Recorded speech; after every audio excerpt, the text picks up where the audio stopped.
Entrepreneurship is one of the hardest sports in the world, yet most people step onto the field without a playbook. But what if the key to winning wasn't about having all the answers, but it was about becoming the person who can handle them? Well, welcome back to the Mind of George show, where today we flip the script because this is an episode where I was interviewed about my view of entrepreneurship. And this is the show for entrepreneurs who know that scaling their business isn't just about strategies and tactics. It's about breaking free from the outdated business models, copy and paste crappy marketing tactics, and the mindset limitations that are imposed upon us, all so that we can grow and scale with ease and impact by mastering our mindset, refining our customer journey, and creating marketing that truly resonates and connects with both who we are and our audience. And on today's show, my dear friend Josh Jurkovich interviewed me. He's an entrepreneur, a coach, and he's a longtime friend who spent the last decade mastering the game of business and leadership. And we flipped the script. And so it's both of us going to town when it comes to entrepreneurship. And what we dive into is why most entrepreneurs set massive goals but fail to hit them, and how to fix it, the hidden cost of coaching, and why most people don't realize what they're signing up for, how your identity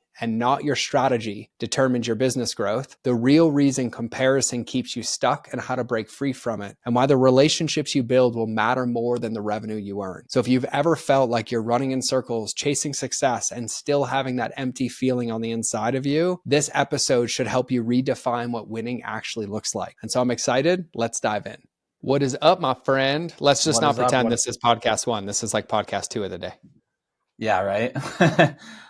Cool. Hey, welcome to the Making of a Coach podcast. I'm here with, I should say, first and foremost, a brother in Christ, but somebody who's been a brother to me almost a decade at this point. We met at a conference several years ago, and I'd say that out of the people that I've gotten to know in this life and in business and career and just who I am in general, I owe so much to this man that I'm sitting across from the camera, not across from the table, but across the camera from. And I'm just immensely grateful to have you here today. And I'm so excited to just so people can start to understand a little bit about who you are and my audience and where you came from and like how our relationship developed. Because honestly, man, like I am here from a state of humility, just so grateful at the man that you've been in my life.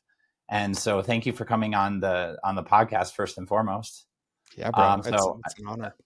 yeah, I'm like nervous right now for some reason, which is weird because we've known each other for so long. But like I guess introducing to the world and to my audience, George Bryant. He is a serial entrepreneur, does a ton of different things, but I'll let you introduce yourself because I'll probably murder it. So George, what's up, man? Not a man. I'm honored to be here. And I've like to reframe the sweatiness and the nerves to a barometer that we care. We care about the conversations in front of us. We care about the results for our clients. We get nervous to speak because we want the audience to be able to get something from it. Like I've reframed that for me of like, it's typically a good sign because I'm sweating too.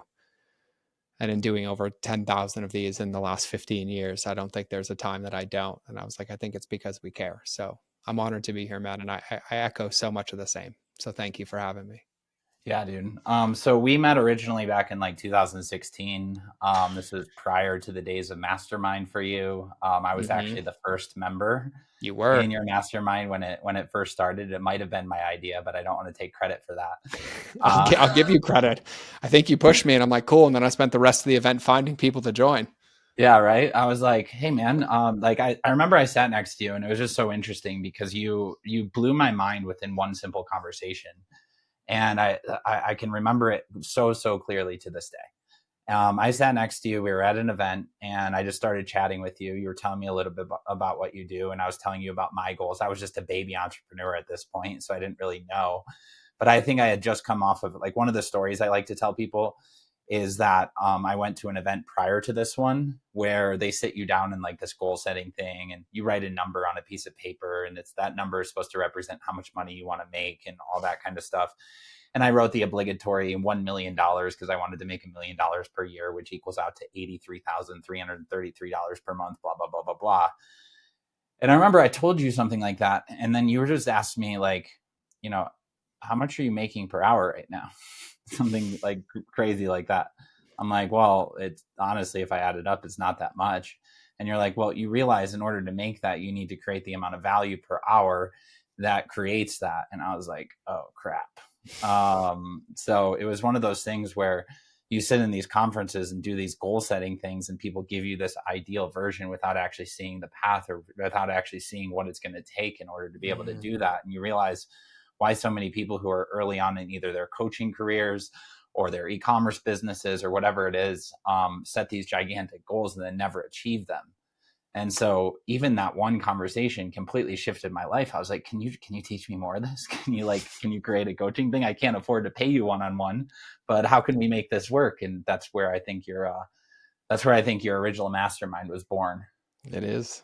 It is. Yeah, I remember it. I remember it vividly. And you met me when I was arrogant, but also humble at the same time. So I couldn't figure out like who I was or what I was doing. And I was like, I just care about people, but I don't know the best way to package this. And, I had a history of success and also, a history of wounds where I hid in business. I think something we're going to probably unpack today is identity. And, yeah, man, I feel the same way. Like, I know there's people watching this and listening to this, but like, it's probably going to be a bro fest for a minute because ditto. Like, you saw me for who I was, not for what I achieved. You were willing to have conversations. You and your partner at the time became like a critical part of my life. And we've gone through seasons of talking, not talking, but kind of on similar journeys and always leading the way back. And the one thing I love about you that's been there since day one is like, you have a heart that doesn't fit into your body, even if people don't understand that it's your heart, right? Like all of our delivery and stuff like that. But you've always just been like a servant and like a heart-centered servant, and you care and you solve problems and you lean in and you do things. And you did the same thing for me. I mean, we had so many nights in hotel rooms and co-consulting and working together and all those different pieces. And so like ditto, like it left an indelible mark on my heart. And I think truthfully, like even because I know entrepreneurs listen to this, like if you had to ask me like what the most valuable part of entrepreneurship, it's the friendships that you forge as long as you pour into them, because like you're going to be left with those memories and those peoples, but not the bank account balance. Like, yeah, you'll have the houses, you'll have the cars, but if they're empty,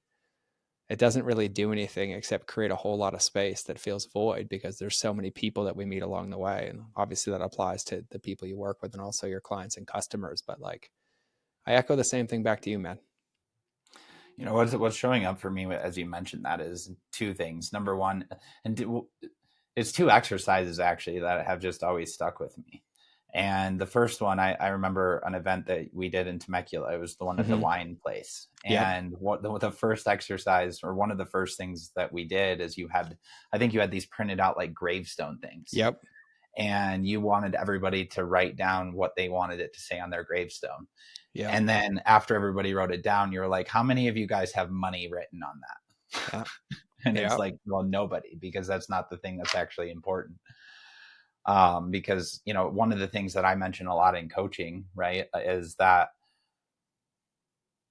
if you're one of those people that wants to start out or become a coach right now, make sure that you're counting the cost of what that actually means. Because right now, with between the two of us, experience coaching is at least 20, maybe 30 years at Mm-hmm. this point. And man, you take on the problems, you take on the weight, you take on the responsibility, you take on so much of the people that you're responsible for. It's almost like being a pastor for a church where you're like responsible for all these people. And there's that delineation of trying to figure out what you're responsible for and what you're not responsible for. But yet at the same time, you care so much about the people that are in your world. And so I think the one thing, if I were to name one thing that you've always been able to do for me as a coach, is make me feel seen. Mm-hmm. And it was in the ability and having permission to just be me, both light and darkness, all the crap that I deal with and all the good stuff too. My giant heart and the darkness that comes into that at the same time. And I was just I guess I would ask you, like, where does that come from? Has it always been natural to you to just be able to see people that way? So it's a great question, actually. Holy moly! And I'm going to answer it, and I also just want to echo something you said as I answer it. I think coaching, and let's be honest, and I'll even define this for entrepreneurs. If you sell a service, you're definitely a coach. If you sell a product, you're also a coach, because people come to us to get products and services as the bridge to get a result, but they have to become the person to implement and maintain that result. And I think leadership is one of the greatest responsibilities and greatest gifts in the world. And I am by no means a perfect one. I stumble probably more than anybody, and I do it publicly too, which, has its own little flavor of, being canceled all the time.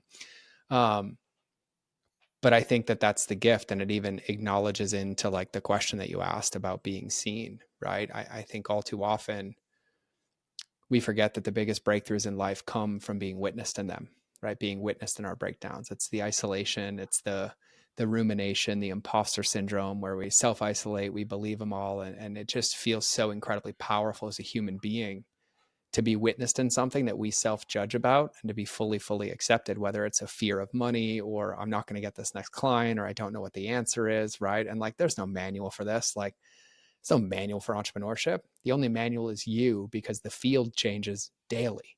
It changes based on the market, changed on the audience, based on politics, who's in office, what's happening in the world, the financial situations, right? Like it is an ever evolving. It's like that movie Maze Runner, where like every single time you take a turn, wall comes up, monster comes out, boom, boom, boom. And the only thing you have is yourself. And I think I've been blessed to be in business long enough. Like I started in 2009, 2010. It was even involved in like some business stuff because I did a lot of like in the Marine Corps, I did a lot, but a lot of corporate stuff and trainings and facilitation of things where like business was conducted person to person. And so to answer your question about feeling seen or seeing people, the truth is my whole life, I just wanted to be seen. I didn't feel seen as a kid, with the trauma and, the abuse and the situations that I grew up in. And then even in the military, you were really seen in the military. You were seen as like a pawn and this, this checkbox or this thing that's disposable, like you're the best machine that you can ever have. But I felt so isolated my whole life. Like even as a kid where I was like 13 and I was like, I'm not going to end up like my parents. And like, I don't want to be like the kids who bullied me or broke my nose or knocked my teeth out. Like I'd never fight back, which was weird because I could fight, but like there was just something on my heart. And like, I've always believed in like love and connection, but I learned it through inversion theory. I learned it by not having it. And so, even to come into entrepreneurship and coaching, which I started in like, I think I started coaching entrepreneurs in 2012, 2013. Um, it was one of those things where like I knew it logically, but I wasn't the person to do it effectively. And it would come off as arrogant or agendized or like, I have your answer. But my heart was always in the right place because then I would have these pockets of guilt. If someone's like, that was too harsh. Like, why'd you say that to me? And then I'd cry about it and I do it. And so it's an awareness that I've always had, but it's a muscle that requires a lot of energy and attention and truthfully like working out every single day all the time to be able to do it, because it requires massive amounts of humility. And I am by far from being the most humble person. It's not something that I get to, it's something that I work on every single day. But I also think that that's the benefit of entrepreneurship. Like one of my jokes, I think you heard me say this at the last event, is like we serve to get served, because there's a lot of truth that comes in the response to how we're showing up for people. And so, I think for me now as like a father and doing this for so long, there's just no other better feeling than having connection with somebody, like having an authentic connection. Like you and I have had hotel room nights where it's been ugly cry, snot, yell. And then we're like, you good? I'm like, I'm good. And right, like there's this freedom that's on the other side of it. And I think it's probably like I don't want to say it's a lost art. It's like a forgotten about art that's underneath most of the world that we live in today.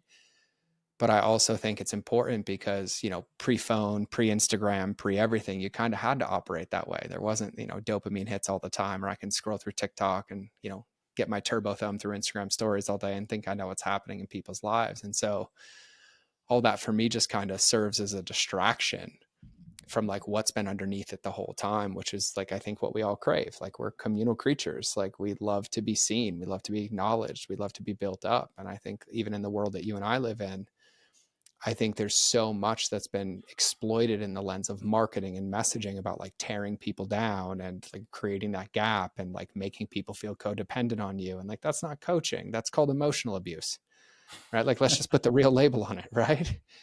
And I think it's just this thing of like, we all know those moments where we've had a good day and we've wanted somebody to celebrate our win with us and we try and nobody sees us. Or we've had that bad day and we just want somebody to hear us and be like, hey, I'm in this with you.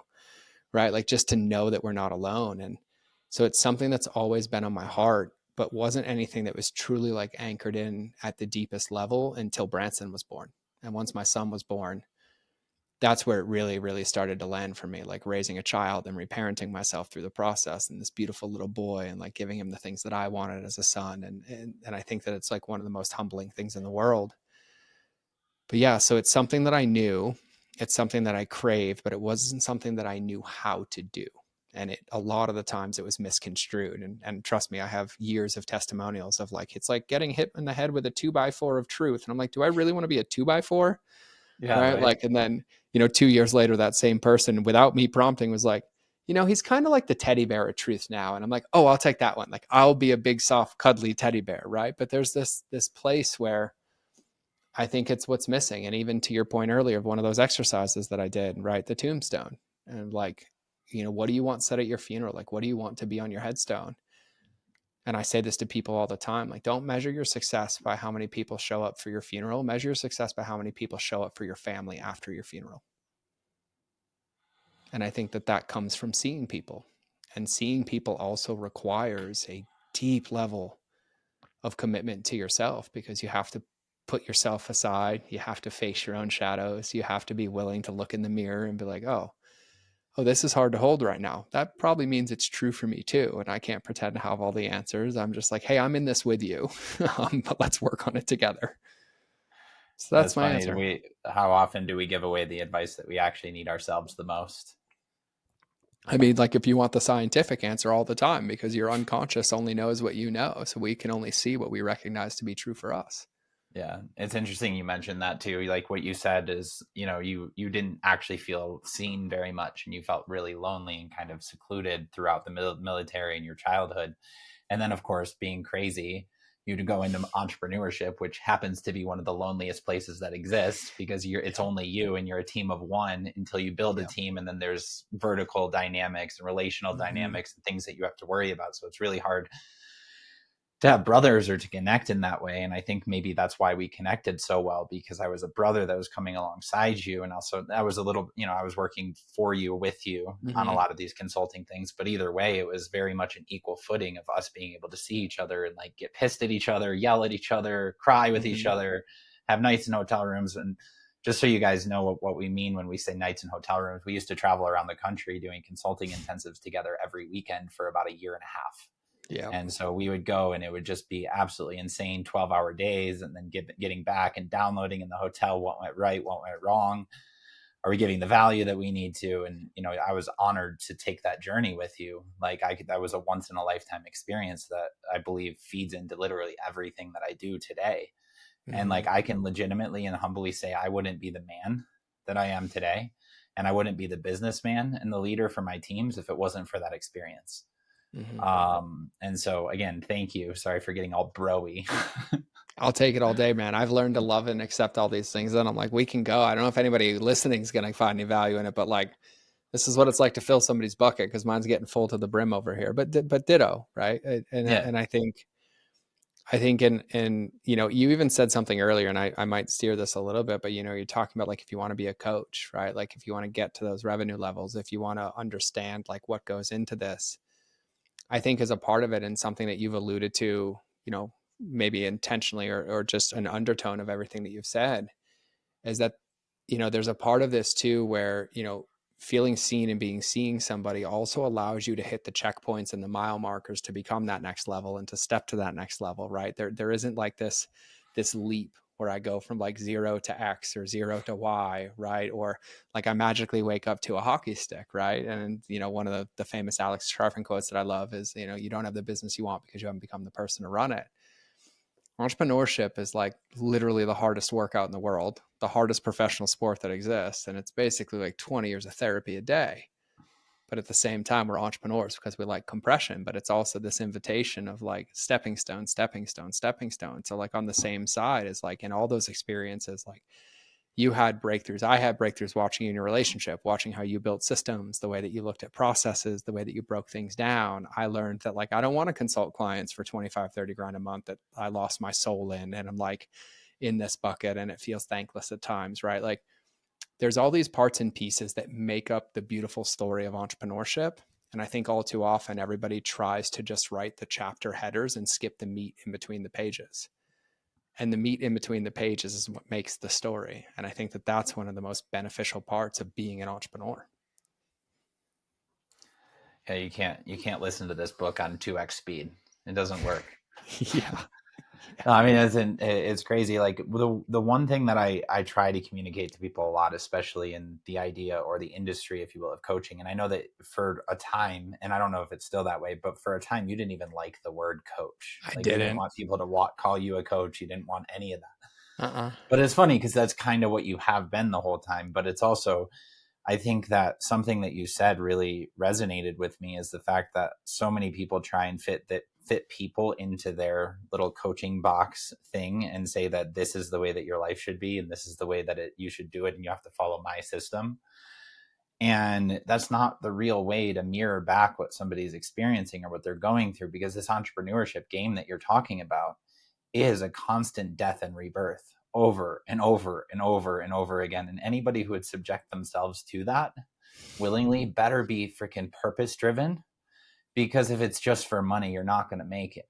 Like that's what I tell people all the time. If you're doing this just to make a paycheck or just to because you saw some other idiot that's making 100 grand a month and posted his highlight reel on Instagram, you're like, oh my God, that's amazing. Well, yeah, maybe. I'm sure that it's really cool, but the other thing that you might not see is all the crap that that person had to go through and the broken relationships and the broken trust and the horrible things that happened from point A to point B, and the amount of times that that person had to humble himself and grow his ego, or not grow his ego, but get rid of his ego and say, oh shit, I don't know what I'm doing here. I don't know how to do this. I need to hire somebody. I need help, or whatever it was to get them to that point. I always like to tell people we love to compare ourselves to other people's after state without looking at the before state and the entire journey that they had to go through to get I there. love Now, hearing customer journey come out of your mouth. I love it. I love it. and so, but the one thing that you keep saying, or like what I heard you say, is like in this game, we're constantly becoming somebody new. And even that Mm-hmm. Alex Sharfin quote, it's like you haven't become the person to run that business. Mm-hmm. And so this is even showing up for me a little bit right now. And anybody who's listening, maybe this is something that you need to hear as well. Mm-hmm. The next version of your company goes along with the next version of you. Mm-hmm. And where you get comfortable and why this is so powerful. Like we had a pretty good conversation prior to this call, or like prior to us actually hitting record, as we always do. And I was talking a little bit about identity. And one of the things that you told me was that I need to fall in love with myself. And that's really landing right now, because it's like echoing from the event that I went to last year, which I'm going to do a shameless plug on your events because they're incredible. But the event that I went to last year in like November all the way up until now is that like you're not necessarily going to get comfortable going live on Facebook or creating videos until you're in love with the person that you see in the camera. Mm-hmm. And no matter how hard you try, there's a reason that there's that mental block. I'm having this right now. I was supposed to record a bunch of reels this past weekend on Saturday and on Sunday and on Friday, and I just can't bring myself to do it. And I'm like, maybe I don't love the person I'm looking at yet. Mm-hmm. And so you have this like, I don't know, you have this ability to mirror back exactly what somebody needs to hear. And I think that that's what's created your alliance and all the things to be the way they are right now. So why don't you just, I'll give you a chance to talk about you for a minute. And I know how much you don't love that, but how did you get started? And like, what have the past couple of years been looking like for you? Give me kind of a timeline or a journey of George Bryant up until today. Yeah, yeah. It's so many. It's so interesting. Like, the funny thing, because I'll tie the answer into a few things you said, because I love to close loops, because we're both marketers and I can't stand any open ones. Um, that's called the Zygarnik effect, just for a little bonus teaching for anybody wondering. Um, but yeah, even the resistance to the label coach or mentor or advisor wasn't because I had any problem with anybody else being one. It's that I didn't believe I was worthy of one. And I've had many people, incredible people in my life, be like, if it walks like a duck and quacks like a duck, it's a duck. And it's interesting to tie it together with something I said earlier. The reason I was resistant to it is because I was hiding behind doing the work for other people instead of applying the work to myself. And the moment I looked in the mirror and I was like, oh yeah, like I get to do this. Like one of the things I prayed on at the beginning of the year was, what are the things that I ask my clients to do that I'm not actively doing right now?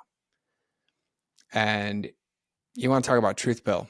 God's like, we don't need much prayer time. Like, here's your list. And it like hit me like a ton of bricks. And I was like, oh, noted, noted, noted, noted. Right. And so I even find now that the resistance to the label only comes when there's a resistance to the things or being congruent with what I say or what I do, to be the example, knowing that leadership is not what we say, it's what we do and who we are, like how we're being. Just like kids don't listen to what we say, they watch what we do. And so in that version of like that, I think there's so much poignant and powerful things in what you said, of like even having a why to keep going, right? Because like this is a game of growth. But just like the thousands of companies I've consulted, the CEO like didn't wake up and be born into a CEO outfit, right? Like they have this journey underneath them. And you said something that I think is so powerful to call out, because people hear that like, oh, I have to love myself, and they get really woo woo about it, right? And it's like, no. What you're really doing is making sure that when you put your head on the pillow at night, that you can rest and fall asleep because you're proud of who you were that day, and that you're looking at the version of yourself and you're asking yourself like, where could I be better? Not from a place of fault or blame or guilt or shame, but from a place of like, do I really want there to be a finish line? Because typically the finish line means there's dirt being shoveled into my mouth 6 feet under the ground, because that's what it looks like, right? There isn't a finish line. And even, I had a guy on my podcast, a massive successful entrepreneur, and he's like, even the word wellness just means active pursuit. Like, do you ever want to stop being healthier? Or do you ever want to stop sleeping better? Or do you ever want to stop having more energy? And I'm like, no, like we should never want to stop loving ourselves or stop becoming the best version of ourselves or being a better husband or a better father or a better partner or a better coach, right? And that trap is the trap that so many people fall into, myself included. And so the short version is like, a lot of people know, if you know me, I kind of accidentally became an entrepreneur. I planned on being a Marine for 20 years. That was the goal, right? And then they're like, nope. And I was like, well, I accidentally ended up as a food blogger because I was bulimic and I didn't want to be anymore and I needed accountability. And so I used entrepreneurship accidentally because I didn't know what I was doing. It started as a Facebook page with a fake college email, which turned into a blog, but it was my accountability tool. It was the documentation of my growth and sharing with people what I was doing to be healthy and truthfully fall in love with myself. And you take that whole business, including being a New York Times bestseller while being on book tour and still lying to people about health, until that slapped me in the face. And I was like, I should probably tell these people I'm still bulimic and I'm still struggling. And that led to clarity, which then led to, this business doesn't feel like me anymore. And this doesn't really feel in alignment anymore. So let's give it away as a Christmas present to Josh Trent and delete social media and the 1 million followers and the 5 million people a month I had on my website and walk away and start over. And that led me to consulting accidentally, which led me to, helping some giant companies that people know about scale up and get acquired, and some incredible influencers and very famous personalities launch podcasts and books and have incredible customer journeys and have the right mindset and messaging around it, to then leading into consulting to a lot of those companies where I was trading my soul.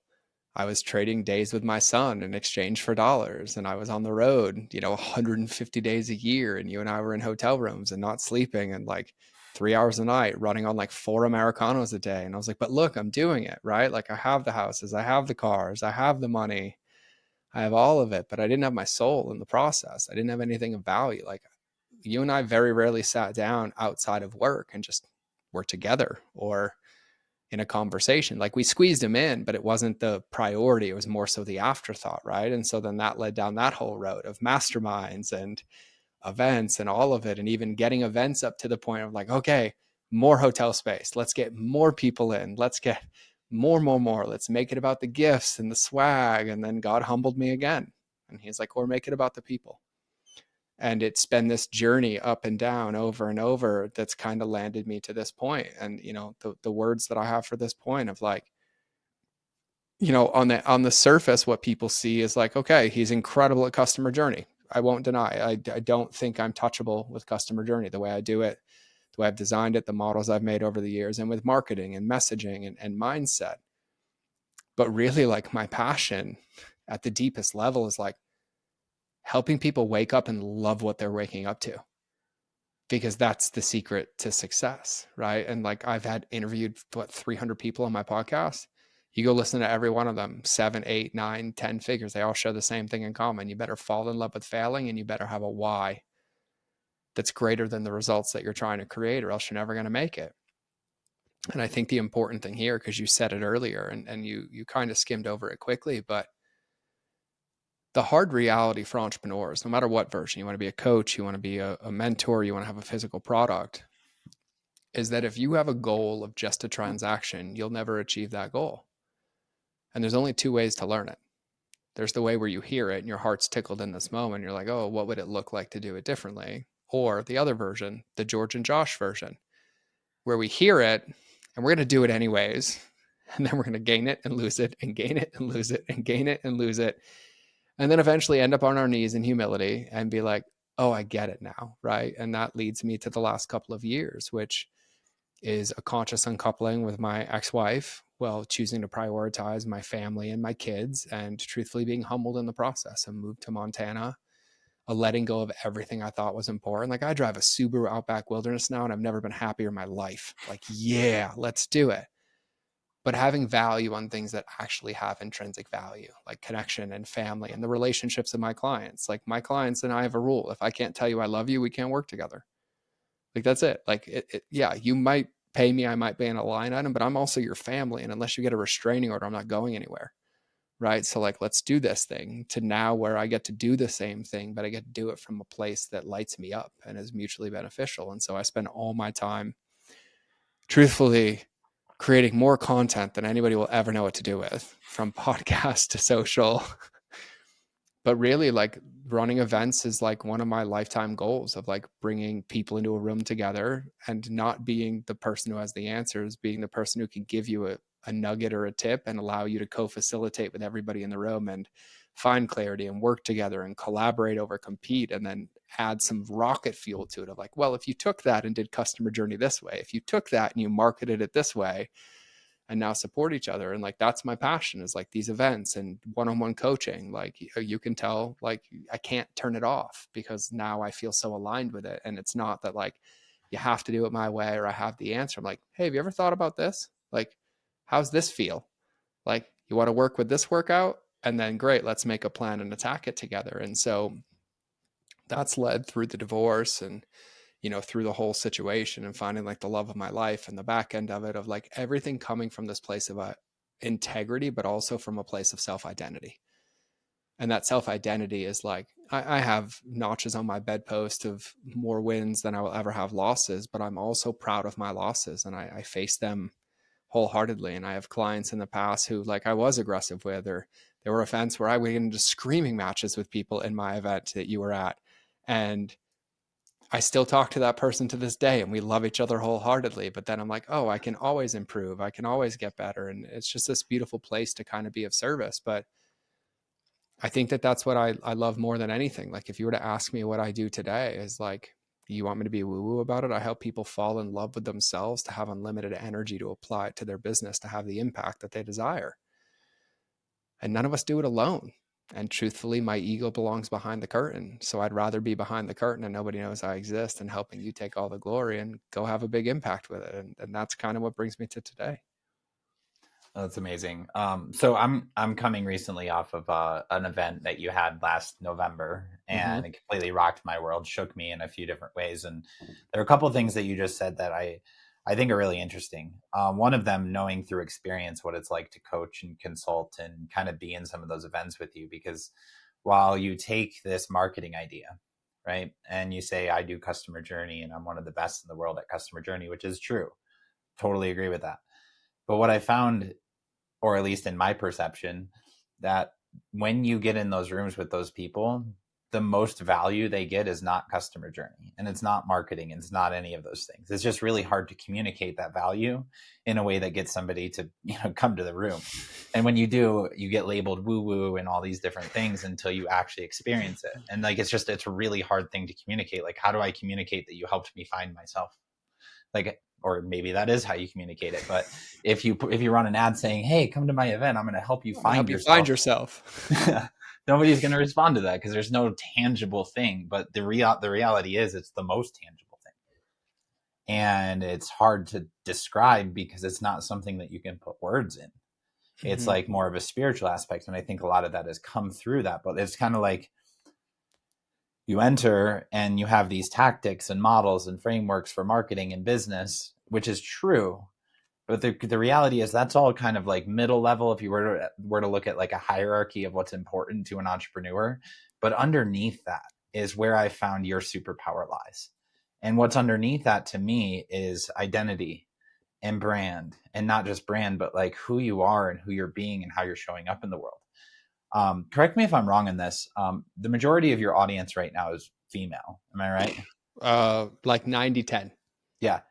I think that this is one of the biggest travesties in the world because so many men need what you do, Mm-hmm. especially me. Like I was at an event with you. It was 2 guys and maybe 9 women, something like Mm-hmm. that. This is not an invitation for dudes to come meet women at his events. No. But I'm just saying that like when you speak like, oh, I help people find themselves and I help people lead with heart and I help people lead with all these things, which I'd love for you to describe what that Mm-hmm. is.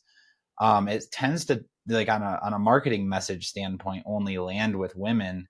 But I feel like this is what the man and the masculine needs more than anything is permission to be those things. And I remember just to bring it all home and close the loops with the Zygarnik effect.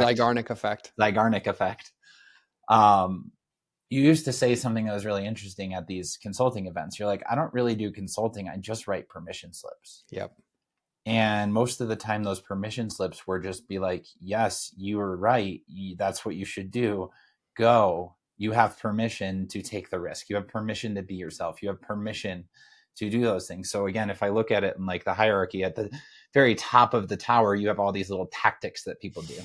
And then underneath that, you have the strategy. But underneath that, you have the heart.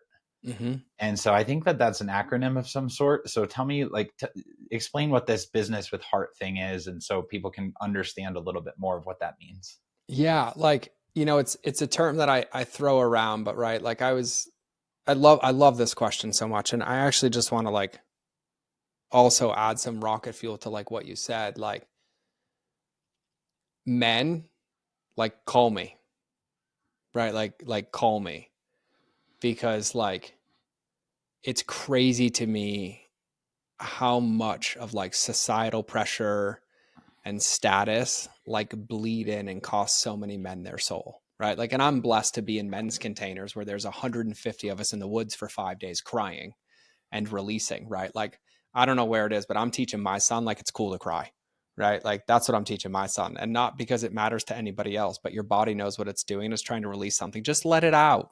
Like, just let it out. Punch a pillow, get to some tears, like, call it a day. So, men, like, this is your permission slip. But like, I say but like too much. Ugh. And this is your permission slip. But like when we talk about heart, right? I was looking at this like buckets of my life, and somebody asked me like, why does business work? And I was like, well, balance is a horrible term to use in business. Like, you're an entrepreneur, you're never going to have balance. You're going to have harmony, because balance also implies that if you fall out of it, you crash and burn. Like, think of a tightrope, right? That fear and that pressure of having balance is what prevents us from being human. Like, we don't allow ourselves to have down days or be like, I'm sad and I'm showing up anyways. Like, I can't be sad. I can't be upset. I can't have doubt.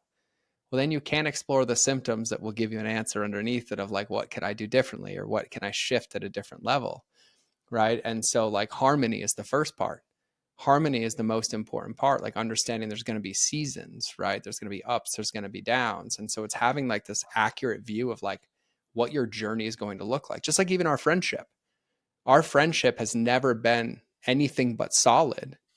But the seasons of our friendship have gone from flights and hotels and consulting to not speaking to then texting to then the occasional every 6 month one to then reconnecting to that event to now we're talking. And like, it's going to go through seasons. It doesn't change the value of it or the worth of it. It's just the season that it's in. So harmony is the first way to even understand what it's like, because entrepreneurship isn't rigid. It's not linear, right? Like, you see all the diagrams of like me and my goal, and then the path is right.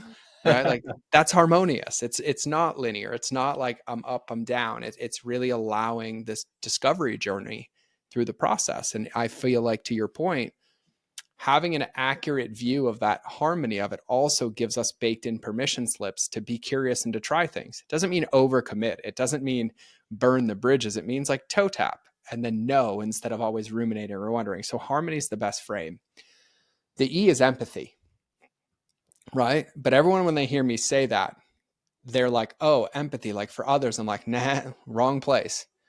For yourself. For yourself. Like how too often or how often do we get clear on a vision? We get really, really excited. And then one thing doesn't work. I'm like, God, I'm such a failure. I'm not going to make it. We self-deprecate. We get into the game. And I always joke with people, like if you owned a football team, paid a quarterback $100 million right before they got on the field to win the game of your life, you're going to tell them how they're a bad quarterback, how they're going to throw an interception, how they're going to lose the game? Like, no, of course not. You're going to speak into them. But empathy starts with us, right? Because everything trickles down like a waterfall. And so once you really, really have an accurate view, like a harmonious view of like, this is going to be a journey. And then you can empathize with yourself and realize that you're going to have down days, you're going to have up days, and you can do it anyways, right? Like one of the things that drives me nuts, and you know this about me, but like when you go to events or you meet people, you're like, how's your morning? And they're like, great. I'm like, liar. I'm like, they're like, what do you mean? I'm like, I spilled my coffee this morning. I lost a client. I had a rough morning and cried in the car, but I'm so stoked to be having this meeting. And they're like, and I'm like, it's real, right? Like that's where the A comes in, which is authenticity. Our state of being gives other people a permission slip to be themselves. And all too often, we tend to just check these boxes where it's like, you have a team, you're going to get on team calls, but if you get straight into the meat, you're not going to know what's happening in your day, their day, and everyone just feels like they have to be a robot. And all of a sudden, we wonder where creativity goes to. We wonder where the best ideas go to, and it's because there's not a space that's fostered to be able to allow you to be a human, right? Like you might be a mom, you might be a dad. My son's been home from school sick for like 5.5 weeks, right? So like he's walked in here 3 times already. Like if you're like, hey, how are you? I'm like, hold on, I gotta help my son. He's coughing up a lung right now, right?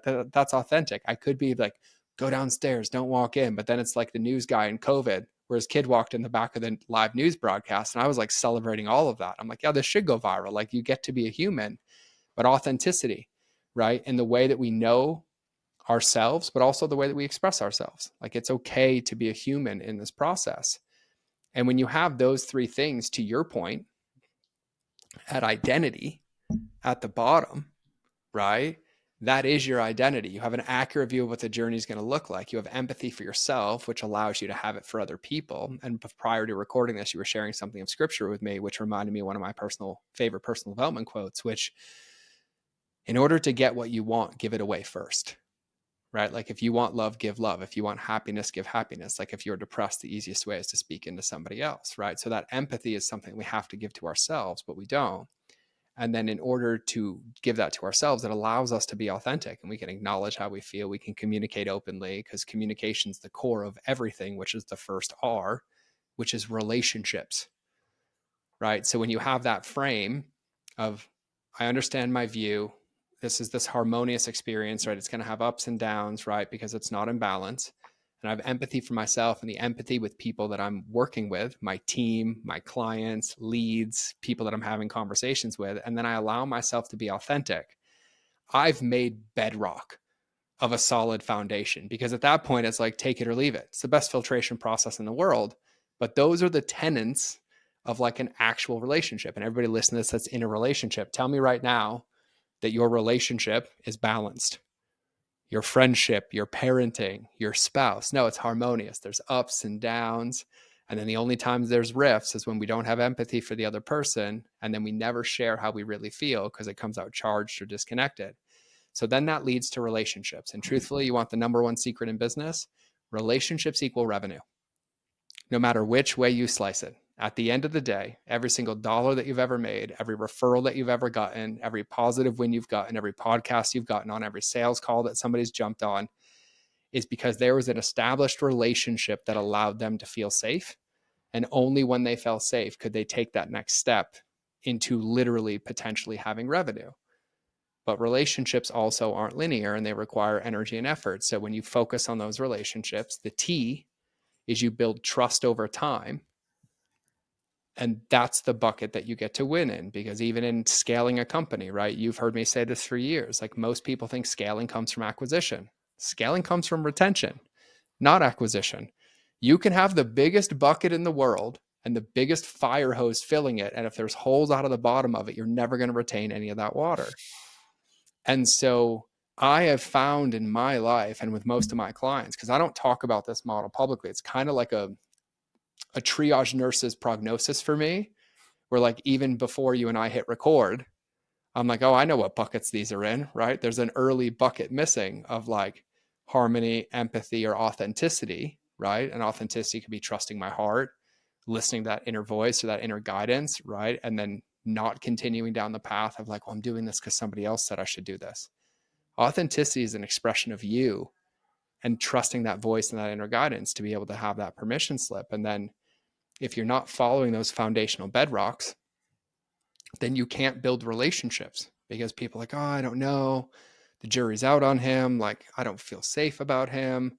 And then all of that impacts your revenue and your ability to create results over time. And so that's how I look about heart, right? And that would be the word I would use, is alignment, right? Like, I know that, like, for me, what's important is whether you hear me on this podcast, you hear me keynote, you hear me on a podcast, or you meet me in 10 years, that the experience you have with me is the same as you have today, because that means I'm being myself. Now, I might not have the same opinions or the same views, because those are open to change, but I'll also be the first person to own them and express like, oh, I used to think this way. Now I think this way. It's just this authentic thing where it also feels like freedom, because it makes you very open and receptive to like, oh, I can adjust this. I can change this. So that's what I mean by that.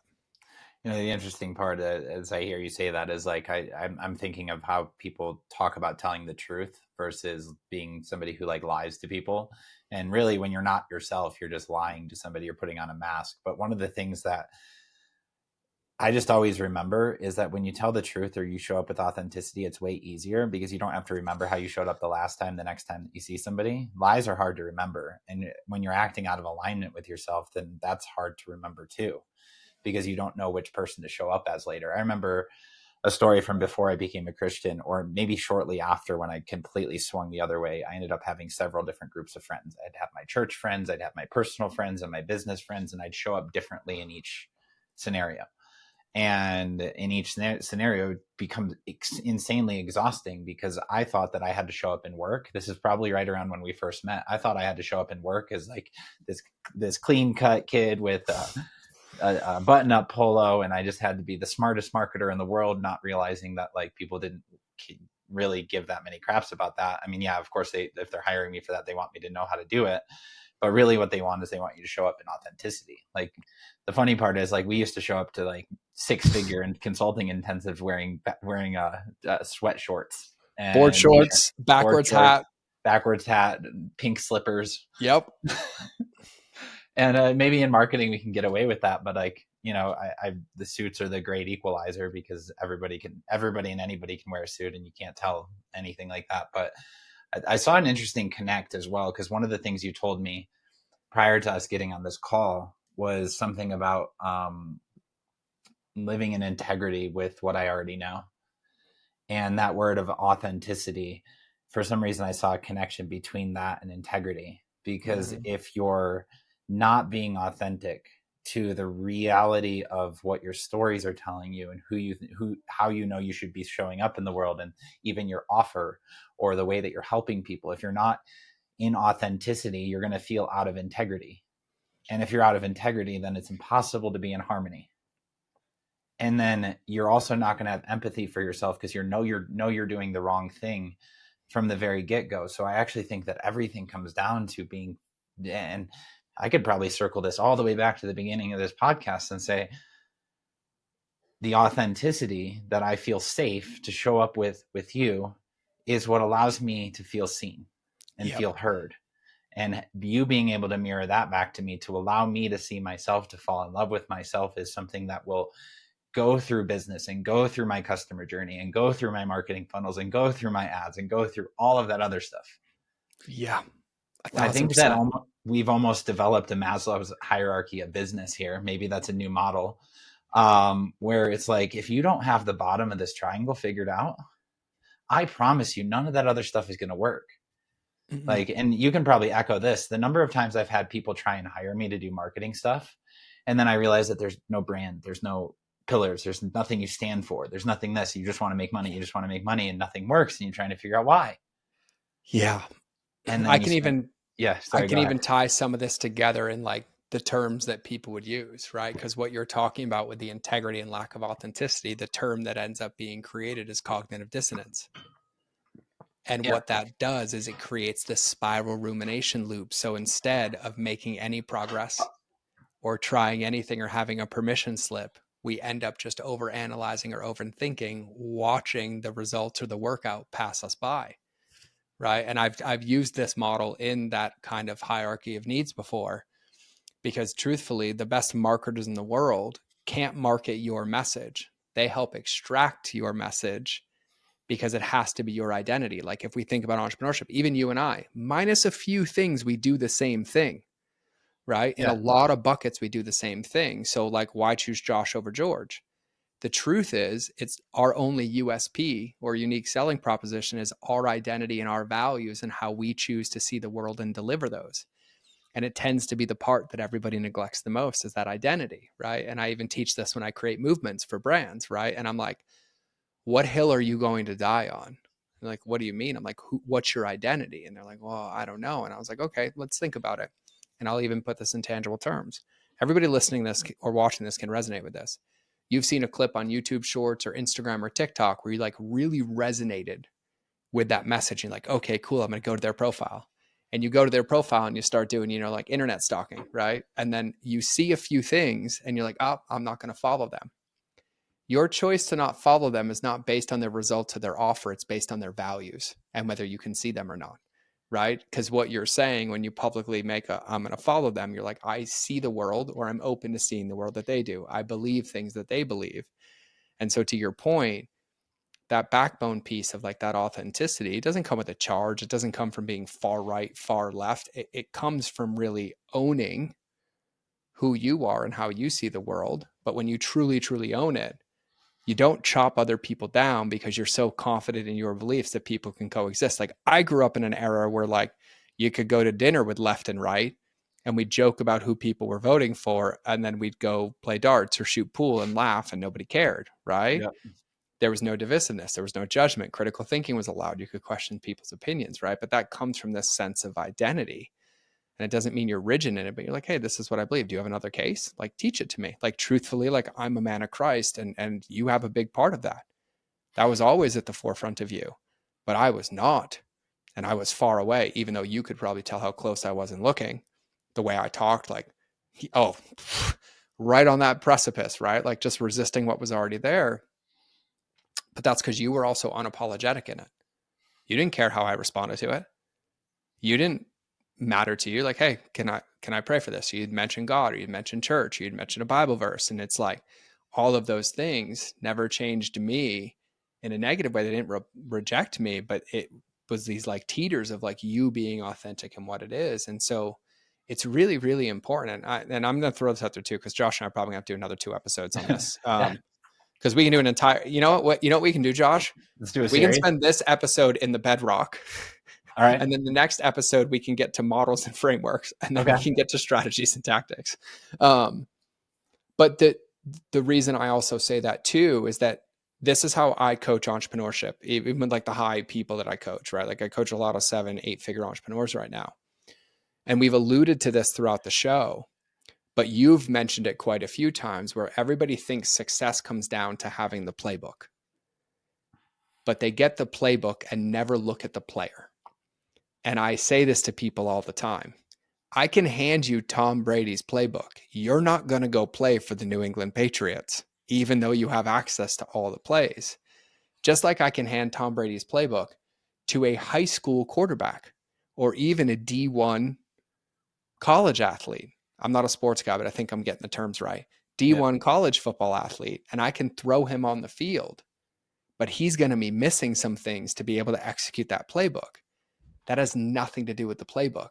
And we're like, oh, what's my funnel? What's my offer? What's my blank? And I'm like, yeah, but also, what's the player playbook? because the player playbook comes from your identity. It comes from your authenticity, your ability to empathize with yourself and those around, and then create harmony in that and understanding that it's a process, because then you start to become that person, right? And we've both been in this long enough. Like, most of the lessons I teach didn't come from wins. They came from losses, but they weren't really losses. They were lessons.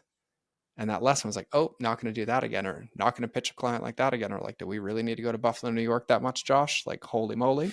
Um, little inside joke, but like, we're here in bro code. Yep. But it's really this like realistic expectation to where, like, just like, and I joke about this with fitness all the time too, there's no need for personal trainers. Every single workout, diet plan, and everything that you need is free on the internet. Like, within a 3-second Google or AI search, you'll have video, you'll have protocols for every goal, everything you imagine. So why is not everybody in shape?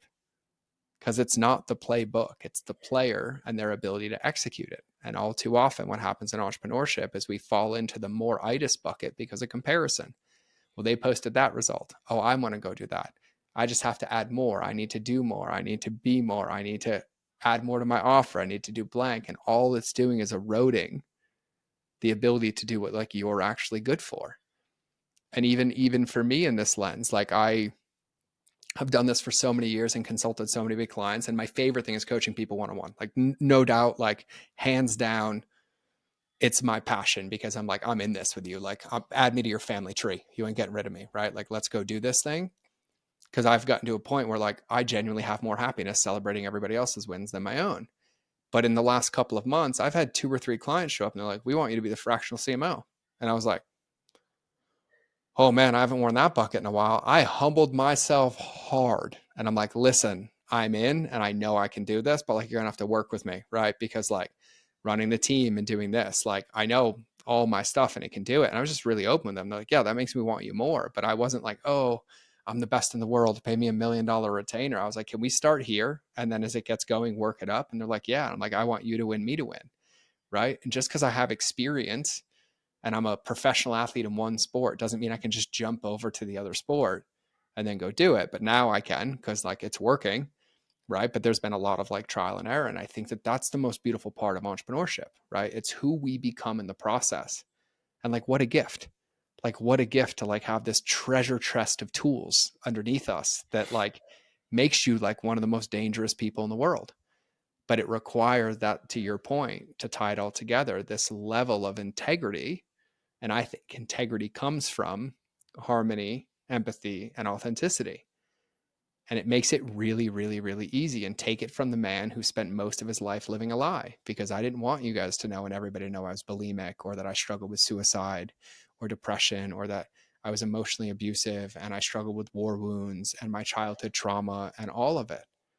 And so I put on this front on social media and it earned me 1 million followers, but I lost my soul in the process, which is why I walked away, because I felt like I was living a lie. And so every single house that's built on sand will always collapse. And the only bedrock that will stand the test of time is one that's built on you. And it requires all of you.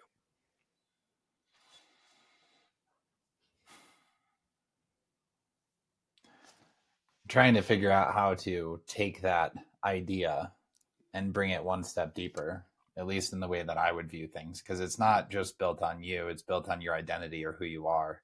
Mm-hmm. And one thing I would tell people is like, and you mentioned it earlier, I don't want to get political. I don't really care that much about it, but it doesn't matter if it's your politics, your sports team, or whatever it is, where you lay your identity as I am this is where your heart's going to be. And so when he says that if you build your house on yourself, well, who are you? Right? That's the biggest question. And that's the reason that I choose to believe in Jesus, because Jesus Mm-hmm. tells me who I am and he gives me the perfect thing to aim for. You and me And I have both. to bring him into this. I feel like he's been calling me all year to call him out. I'm And glad you called him out. I mean, like, this was our whole talk before, and I'm like yeah, 1,000%. And truthfully, like, just to add kudos to that, I'm unapologetic in my faith. But I've danced with God and Jesus my whole life, because there's so many moments in my life that I didn't get through. But even then, my ego and my identity, and like, you knew because you were in it with me. I'm like, well, I did this and I overcame this. And like, looking back now, I'm just humbled and on my knees with like a healthy fear of God. But what's so interesting about that is that I started being very open about it. I did an entire podcast on my testimony, and I post about it on Facebook, and just like, hey, this is just what I believe. Like, it's my Facebook wall. If you don't like it, don't look at my paint color, right? Like, there's no HOA rules in this neighborhood. I can paint my house whatever color I want. Don't like Yeah. it, don't look, right? But it's been more divisive than any other thing that I've ever posted in my life. And you know me, I've posted some very divisive Yeah. belief things and identity things. But truthfully, none of it bothers me anymore because my identity is in Jesus. And it's also the most humbling. And I love that, the path that leads to heaven is very, very narrow, right? And then somebody asks you to go 1 mile, you go 2. It's even deeper, tied to all these things that we say, right? And it's so profound and powerful. So like, I'm incredibly glad that you brought him into this, because like, now my identity comes wholeheartedly from Jesus. And even a lot of the situations that I mentioned and I talked about, of like why I walked away from that company, I didn't have that idea. I was petrified. I had no backup plan. I had a pregnant wife. I had no idea what I was going to do, but there was this thing in my heart that said, walk away. And luckily it was loud enough. Well, truthfully, God whispers, but he whispered enough and like tugged on the heartstring that I did it. And even, in this conversation, like it took men of faith and people of Jesus to tell me, it's like, God, I loved you when I met you 4 years ago. And I could feel your heart, but you were so arrogant. And I was like, I was. But I also remember a time, like, if you, and I'm sure Josh could do an entire podcast episode of feedback on me. Oh boy. Where I would have got defensive and used words and be like, but I am this and I am that, instead of being like, that really tickled. Thank you for caring enough about me to tell me so I can get better and I can improve. And so I'm really glad that you brought him into this. And so, yeah. I mean, it just reminded me of the scripture that literally says, if you build your house on a beach, it will get washed away. But if you build your house on a rock, which the name of Peter was a rock, the word Peter means rock. And so you have to build your house on that. And so if you were to really get deep on it, it's not just Jesus, and I'm not trying to be all woo woo, and I won't apologize either about it. But what it is saying is build your house on the highest aim up that you possibly can, the greatest ideal. And what is that greatest ideal? The greatest ideal is service to others, Yep. taking up your cross and serving them, being, having and living with the fruit of the Spirit, which is love, joy, peace, patience, kindness, goodness, gentleness, faithfulness, and self-control. And obviously those things are great and those things are easy. One of the things that drives me crazy is when people tell me you should just be more faithful. Well, it's fruit. Fruit comes from watering and tending the soil and trees and time and all these things. That's why it's fruit. It's because it comes from a bunch of other stuff that you have to do. Mm-hmm. And building your business or on those foundations of these things. It was interesting. Right before we got on this call, I actually told you that this past week, I met with a couple of the pastors at the church that I go to here. And the reason I bring this up is because I always tell people, like, I couldn't figure out why I felt so at home at this place that I've been going since I've been going there. The second I walked in the door, I was like, this is the place. And I finally, after about 6 months, got to meet with a couple of the executive pastors on the back end. And I was like, I started discussing, and they started telling me some of the executive planning and the ways that they go about figuring out how they're going to serve and what they're building and how they're doing all of it. I was like, I knew it. I could tell from the front end, and it was just a feeling. It was an experience that I could feel that you guys are doing all this insane work that I would have no idea from looking at the front, but I can tell from the back. Mm-hmm. That when you tell me about all this executive planning and what you guys plan to do in the communities, what you guys plan to do in all these things, that everything is being led from a center of who you are and the identity that you have, and that you've built all of that. And so when it comes to business, and I think that this is what you're great at, and why I'm just so grateful even to know you, is you help people, like, and maybe it's just articulating that, but it's customer journeys up here. And Yeah. I could go write the customer journey for a Christian if I wanted to. And that would be, 1,000%. that would be a fun thing to do.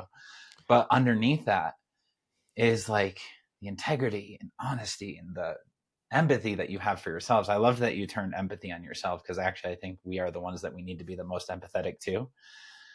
And so that's a great framework. What's so funny about what you said, because we got to land this soon because I got a Yeah. sick kiddo, or I would do that just so everybody knows. Josh, I have live streamed together for hours, Yeah, we would keep going. hours, and we'll continue to do it probably for the rest of our lives. But, I'm glad that you talked about the verse in Peter, because like this whole podcast can be summarized up in like that verse in Peter, the verse in Matthew of like, build your treasures on earth and you'll lose them forever, but build your treasures in heaven and you'll have them for eternity, which is not focusing on results, but focusing on the fruit. And you don't get to heaven through good works. You get to heaven through your faith. But everything in the Bible is there is no finish line, and it is about good works and producing fruit, which requires that we be the leader of that fruit, that we be the example of that fruit. And even to take this to identity, your values dictate how your unconscious operates every day. And if you don't identify them, then it just allows noise and distraction in. And so like this whole podcast can be summarized in basically like 3 Bible quotes, which is why I think it's like the best business book I've ever read in my life. And I've read thousands of business books. But there's this part of even like faith. And if you don't believe in Jesus, I love you anyways, and so does he. But let's use the word manifestation. Just have faith or just manifest takes you out of the most important part of it, which is the action to bring it into fruition. The manifestation is tuning, and I'll go scientific on you for my non-faith people, tuning your reticular activating system into noticing the things that would create opportunity, but still require you to take action to pick up that phone call in order for that thing to come to fruition. And so it's really, really powerful the way that you tied that together. And I think it's really, really important for everybody, because I think the core and tenet of a successful business, and everyone that I've helped scale, and you can go look at the stupid highlight reel of all of them. It's not my identity, but they are things I was a part of. Is none of the businesses, and I'm talking to hundreds of businesses that I've ever helped scale to 7, 8, 9, 10 figures, ever had a revenue goal. They had a mission that was bigger than the company itself. They had a faith in something greater, a belief in its possibility. And I love how Elon Musk, when he was asked in an interview, and he's like, why would you say that you can get to Mars in a year? And he's like, because I'm guaranteed to be further than the person who said they can get there in 10. And it's like, if you shoot for it and you land a little bit lower, you already won. But like that faith requires, that manifestation, that belief, that vision requires that we be stewards of it. And to your point, if it's horrible to live a lie, it's almost impossible. I lived one for most of my life, hiding the shame of the abuse and the drugs, my own opiate addiction, my own suicidal attempts. But the hardest one to live is the one where you lie to yourself, because that's the one that kills your soul.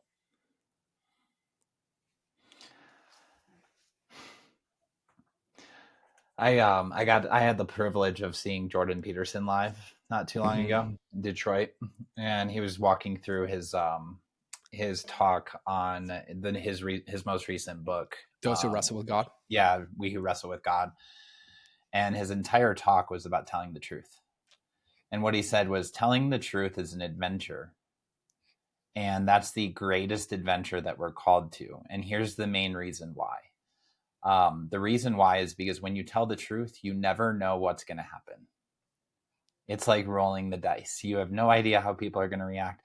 And then he brought that home, and he said, when you lie, the only reason that you lie is because you know what's going to happen. And so you want to control it and manipulate it in whatever way so you get the outcome that you want. And it's not an adventure. It is hell. It is literally hell on earth when you live in lies. And that's the reason my number one value in my company, my number one value in myself, and it's really hard, but my number one value is truth and integrity. Mm-hmm. And the hardest part of that whole thing is when I don't even realize that I'm lying to myself. Mm-hmm. And that's where you start to feel out of alignment, out of integrity, and out of authenticity, if you will. And it becomes really, really hard. It's kind of like Jonah, right? Yep. Jonah knew what God was telling him to do. Instead, he went on a ship the other direction, thinking he knew better, and he ended up in the belly of a whale. Yep. So I'm excited to get to that part in that book. But yeah, and this is how I'll wrap, because I think it's the last point that I would make. Yep. And I said this at the very, very beginning of the show. The most powerful breakdowns only become breakthroughs when you're witnessed in them. This is where community matters. This is where coaching matters. This is where collaboration matters, is having people in your corner or in your circle. And Josh can attest to this, and him for me. Even before this, I was like, can I submit an idea and be blunt with you? And he's like, yep. And I'm like, cool. I don't know what's going to happen. It's just hit my heart. But this is where the power of that comes from, being witnessed in who we are, but also having people in your life who love you for your intrinsic value, not the workouts that you're doing every day, so that when they give you feedback that your workout isn't working, you take it as an invitation instead of an offense. This is the point. And I've done this for years. I have mentors, I have people, and I might not be yours. Josh might not be yours, but counsel or coaching or community, because I'm a marketer, so I have to alliterate everything. Counsel, coaching, community are the places where you get to be witnessed that also help you realize that that self-isolation is what creates that rumination trap and that lack of integrity and that cognitive dissonance over and over and over again. And if anybody wants a really good book on it, The Screw Tape Letters by C.S. Lewis. You want to talk about hell on earth. And it's really, this is where the quote, the devil in the details, come from. The reason it says the devil's in the details, because when you're in the details, you're in your head and God speaks through your heart. And every moment you're in your head, you're not taking action, or you're not taking present action, because there's something spiraling or ruminating. And that's the benefit of community. That's the benefit of growing, stretching, asking for feedback, speaking into each other, having a friend circle, an accountability circle. I have models I teach this for, having an inner circle, a triage team, or having a community where you can be witnessed, but also be open to seeing that, because it allows us to see ourselves. And this is why I love coaching so much. Because even in the conversation with you, I'm having that conversation with you and I'm like, yep, I get to shift here. Yep, that lands for me too. Like, oh, perfect, right? And I'll own that and acknowledge that. That's the benefit. And it's falling in love with the tending of our own garden. Like, I think that that's the most important piece. And I'll wrap with this, because I think this is a big one, and especially for all the men listening. Women, you tend to be a lot more open to like self-awareness and looking in the mirror, but men have this like identity wrapped up in integrity, right? Like, we love that word. And it's something I like pride myself on, is integrity. But men like to use integrity as control. And we think that everything can be an integrity. The truth is, and this was the best definition of integrity that I've ever had in my life. One of my men's teachers, John Wineland, looked at me and he said, the reason men fail is because they don't understand integrity. The only thing you're currently in integrity with is the thing that you're actively focusing on. So in this moment, the only person in this world that I have a relationship with, that I'm in integrity with, is you. Because if you were to go ask my son what he wants me doing right now, it's not this. If you were to ask my partner, it's not this. If you were to ask my ex-wife, it's not this. If you were to ask my daughter, it's not this. If you were to ask my CEO, it's not this. If you were to ask my pastor, he'd be like, why are you still working? Right? But the only thing I'm actively in integrity with is the thing I'm presently focused on and bringing into integrity. And then the moment that ends, it's whatever the next thing is that I choose to focus on. The men here, myself included, like to think if we can control all the balls and put all these things in place, that it'll just magically like run themselves.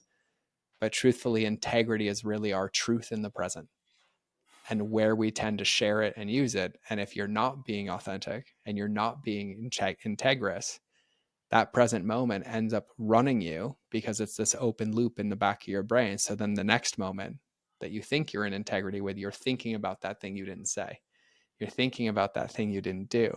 And then it just spirals and spirals and spirals, because we're living up here instead of living right here.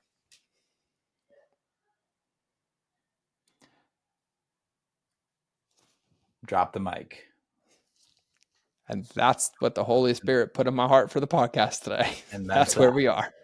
All right, cool. We can wrap at that. One thing I did want to mention for anybody that's out there listening or watching on Facebook or wherever you are on YouTube or any of those things. Love you. George and I reconnecting probably about 8 or 9 months ago. Probably it came on the back of me kind of doing some of the little Facebook stalking and discovering this thing called the Relationship Beat Algorithms Alliance. And some different stuff like that. So I know you got have some cool stuff going on, but I'll actually mention that because it's my own testimonial, if you will. So, like I said, I just came off an event of his. He runs these 3-day intensive events, usually in cabins up in Montana, and it's a beautiful, serene landscape of snow and mountains and all the things while you're sitting around in a room with a ton of entrepreneurs who are committed to living with integrity and heart and working on customer journey as well. Customer journey is the frame on the front, but that's not what you actually get. I mean, it is kind of, but You I do get highly, that. You just get that you, at level 2. yeah, you get that. It's just not the thing that you might actually need, or what you walk away with as the most valuable takeaway. But you'll see if you decide to go to one of his events. And then the Relationships Be Algorithm Alliance is the community that you run right now, and it's an incredible value for what it is. I'm not naming anything because who knows if it's going to change. It's But not I changing. believe, yeah, I believe that like you give literally all your models and Yep. everything away Yep. for almost free. It's like $100 a month or something like that. 100 And bucks a so, month, and then we're updating it. Nobody knows this yet, but we're doing a all hands, and we're actually increasing the call volume in the community for like on the spot support, coaching, and all of that. Yeah, yeah, plus all the models and everything I've basically ever used for private clients. yeah, it's insane. And I'm a member and I have been for a long time. It's a membership I'll never cancel, but we definitely need more men in there. So if you're a guy and any of this resonated with you, go to, what is it? It's georgebryant.com, No, mindofgeorge.com. mindofgeorge.com, and Yep, the sign up for pinkest that. website you'll ever see. Yeah, mindofgeorge.com. And you can either sign up for the events on that website or you can sign up for the alliance on that website. Yep. Both of them are highly, highly recommended by me. I would record 1,000 video testimonials if I had to, but instead I'll just plug it on my podcast and you guys can all go there and get deeper into stuff. But aside from that, where would somebody follow you? Just like Instagram? Yeah, so Instagram's the best. So just like Josh said, like I'll let it speak for itself. Like the alliance is a God driven gift. It was something that he put on my heart, and so it's not something that will ever close. And the number even came from him to be of service. So that's where the $100 a month came from. But when you go to the website mindofgeorge.com, you'll see alliance at the top, and then you'll see event at the top. And the events we do, twice a year, but we only book out the next one because they're all kind of unique and different. We have another one coming up in April that Josh will probably be at, or many ones in the future. So if you want to come rub shoulders with him and joke with him and have flowers with him and eat with him and laugh with him, it's a really good experience. I've done a lot of it with him, so it's better in person.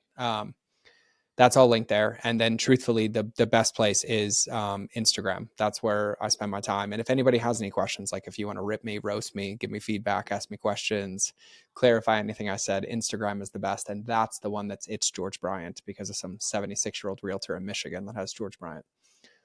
Oh, So you the never it's is got that included. back? You still never sold that to you? I ended up getting it like a couple of years later, but at that point we were so deep in that I was like, oh, I'm glad I own the website name now, but we already built the website on a different domain and did all this. But I have it in the back pocket for maybe something in the future. Oh, nice. All right. Well, on that note, I guess we can wrap up. Thank you guys for watching, listening, wherever you are. There's a lot of different things you could be doing with your time, and I appreciate that you chose to spend your time with George and I today. Um, we'll put some links to all those things in the show note captions so you guys have them. But make sure you give us a like and a follow, and we'll see you on the next one. Thanks, guys. Thanks, George. Bye.